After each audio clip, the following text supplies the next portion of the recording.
Bianca Hanouna ou Julia Sarkozy? Qui est plus célèbre? Bianca Hanouna, qui vient tout juste de souffler sa 14e bougie, n'est pas du genre à se faire discrète. Sur TikTok, elle a publié plusieurs vidéos dans lesquelles elle se met en scène en train de danser, chanter en playback ou répondre à ses abonnés. Récemment, elle a posté une vidéo où on la voit chanter sur un titre de rap français. Jusque-là, rien d'anormal pour une ado. Mais ce sont surtout les commentaires qui ont attiré l'attention. Julia Sarkozy y a écrit « Mon manque, en fait ». Ce à quoi Bianca a répondu « Mon amour ». Les deux adolescentes sont effectivement très proches. Et ce n'est pas la première fois que Julia commente les posts de Bianca. Les deux ados échangent souvent des messages affectueux. « Je t'aime, toi », répond régulièrement la fille de Cyril Hanouna. À tel point que certains internautes s'amusent à les surnommer le duo le plus influent de TikTok version 2010. Mais Bianca ne fait pas que sourire dans ses vidéos. Lorsqu'un abonné a demandé si son petit ami était riche, elle a répondu « millionnaire même ». Une répartie digne de son père, qui montre déjà un sacré tempérament. Si son compte TikTok prenait de plus en plus d'ampleur, nous avons remarqué que toutes les publications avaient été supprimées. Baba serait-il passé par là? De son côté,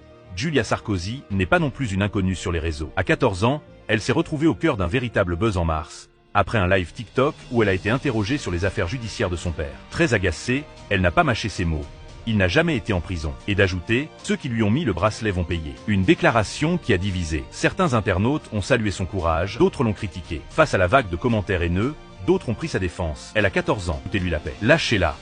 Vous me dégoûtez. Un message relayé massivement. Même des personnalités publiques se sont exprimées. Guy Carlier, par exemple, a dénoncé un lynchage médiatique, rappelant que Julia est avant tout une enfant qui défend son père. Une mise au point nécessaire, tant la violence en ligne à son égard a choqué. Malgré la tempête, Julia continue de s'exprimer avec son franc-parler.